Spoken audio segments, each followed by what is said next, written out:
Würde ich eine Suchmaschine für Dungeon feiern wie bei WoW? Ehrlich gesagt nicht, weil dann weißt du ja nicht, mit was für Leuten du da reingehst. Und genau das ist ja auch bei WoW das Problem. Also bei den leichten Dungeons ist es egal. Klar, du musst deine Rolle auswählen, Tank, Damage-Dealer und so ein Scheiß. Aber nur weil du Leute in den richtigen Rollen hast, heißt es ja nicht automatisch, dass du auch den Dungeon bestehst. Also zum Beispiel bei Flyf steht und fällt eigentlich alles mit den Healern und dem Tank. Aber wenn die versagen, sag ich mal, dann kann es schon eigentlich gar nichts werden. Weil wenn die nicht spuren oder wenn das nicht funktioniert, können die Damage-Dealer halt auch nicht wirklich was machen. Was willst du als Damage-Dealer plötzlich, also du kannst ja nicht tanken. Also wenn zum Beispiel der Tank versagt oder die Healer versagen und deswegen der Tank versagt oder whatever, wird es einfach nicht funktionieren. Und das heißt, die wenigsten Leute sind wahrscheinlich bereit, mit einem random Tank und random Supportern loszugehen. Bei Damage-Dealern dürfte die Toleranz theoretisch größer sein, weil wenn du wirklich bereit bist, mit absoluten Randoms zu farmen, dann bist du wahrscheinlich eh schon selber so, dass das, also und vor allem, also ich meine, also schaffen tut man den Dungeon auf jeden Fall, egal wer da mitgeht an für sich. Und ich sag mal so, Damage-Dealer ist auch die leichteste Rolle, weil man am wenigsten falsch machen kann. Das Schlimmste, was mir passieren kann, ist, dass du halt einen Damage-Dealer erwischt, der halt nicht so viel Damage macht, aber das ist halt schon der Worst Case, dass er dann halt keine 350.000, sondern nur 180.000 macht oder so. Irgendwie so. Aber wie gesagt, bei Tanks und Supportern, wenn die halt absolut keinen blassen Schimmer haben, und das war ja bei WoW, habe ich das teilweise auch mitbekommen, bis zu einem gewissen Grad im Low-Level war das kein Problem. Da hat einfach jeder gemacht, was er wollte und man hat jeden Dungeon geschafft. Aber irgendwann kam dann der Punkt, wo die Dungeons tatsächlich irgendwelche Mechaniken hatten und tatsächlich ein bisschen schwieriger geworden sind. Und das ist sofort gemerkt, wenn einer keine Ahnung hatte, ist man direkt bei den ersten Mobs gestorben oder so, oder beim ersten Zwischenboss oder so direkt gestorben. Und direkt haben sie angefangen im Chat zu schreiben, Yo, Druid, man, what the fuck are you doing, man? You can't use that here, bro. Are you stupid, man? What the fuck are you doing, man? I'm gonna leave, bro. Und dann ist er rausgegangen. Und so ähnlich war es bei Flyf auch. Es gibt einen Full-Vibe, dann sagt jeder, war nicht meine Schuld, es hat gelaggt, ich hatte DC. Und beim zweiten Full-Vibe weißt du dann, es hat nicht gelaggt und keiner hatte DC, die haben einfach nur keine Ahnung, was sie tun. Und dann gehst du raus und bist ziemlich angepisst. Höchstwahrscheinlich. Und deswegen würde es wahrscheinlich nicht so viel Sinn machen. Also erstens doubt ich mal, dass sie das tatsächlich integrieren können.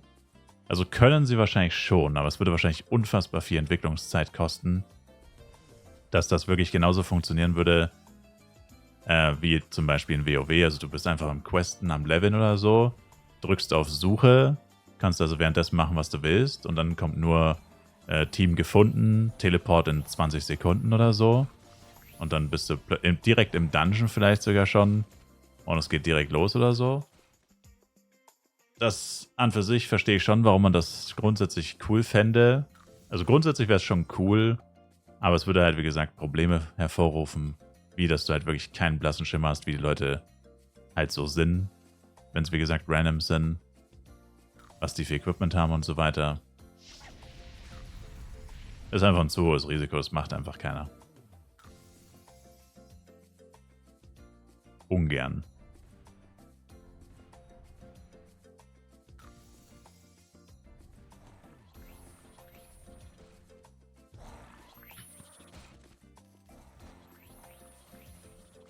Und dann ist auch wieder das Ding, tatsächlich, gibt es dafür überhaupt genug Spieler? Also ich will nicht sagen, dass Flyf tot ist. Flyf ist tot. Nevermind. Nee, will ich gar nicht sagen, aber was ich meine ist quasi, wie lange wartest du dann? Weil ich sag mal so, wenn jemand wirklich gewillt ist, mit Randoms zu farmen, also die meisten Leute haben ja eigentlich irgendwo ihre... Ist das nicht seit 12 Jahren tot? Danke. Die meisten Spieler haben ja irgendwo ihre festen Teammates oder Guildmates und so. Und das heißt, so eine Random-Suche, also so eine Random-Gruppierung, würde hauptsächlich wahrscheinlich zu Uhrzeiten zustande kommen, wo die meisten nicht online sind. Also unter der Woche wahrscheinlich ab 0 Uhr, am Wochenende ab, keine Ahnung, 3 oder 4 Uhr vielleicht in der Nacht. Oder unter der Woche in der Früh oder so, wo die meisten Leute halt auf der Arbeit sind. Und da ist halt dann wirklich die Frage, wenn es halt hauptsächlich zu den eben nicht so Stoßzeiten dann zustande kommen würde, ob dann wiederum überhaupt tatsächlich genug Leute spielen, weil ich meine, dann wäre es wahrscheinlich das gleiche wie in vielen anderen Spielen. Bei Overwatch war es zum Beispiel auch immer so, oder bei League of Legends. Gibt ja immer eine Rolle, die irgendwie keiner spielen will.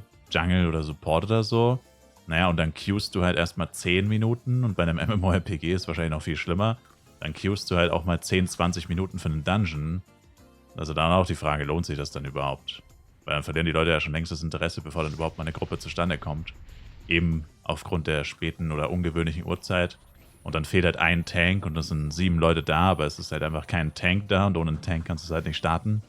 Oder es fehlt ein RM und ohne RM geht's nicht und so. Also das wäre auch so ein Bedenken, was man noch äußern könnte. Was natürlich grundsätzlich bei Flive kein Problem wäre, wie zum Beispiel beim FEC mit einem internationalen Server.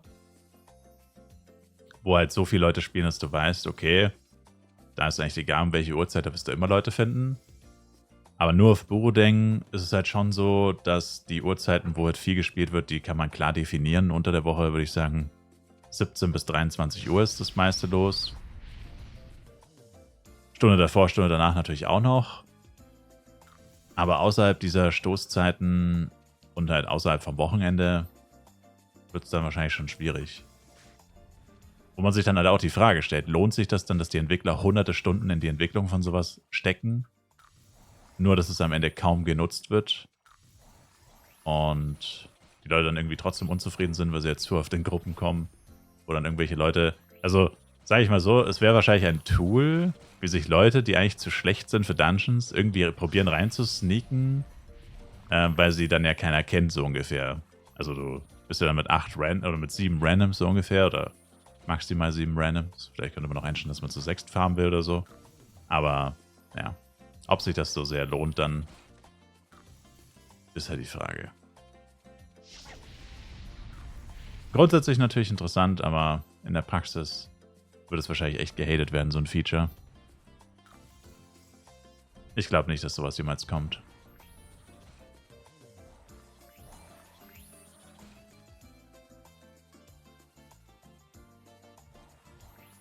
Wäre mir aber egal. Also wenn es kommt, dann kommt es halt, sag ich mal.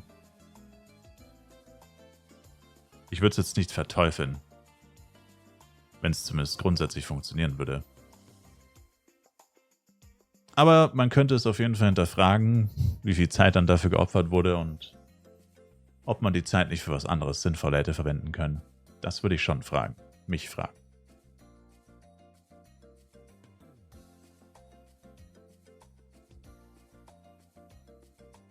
Und das würde dann natürlich das Feedback der Spieler entscheiden. Wenn alle sagen, sie lieben es, dann war es worth it. Aber wenn alle sagen, sie nutzen es nicht, dann war es definitiv nicht worth it.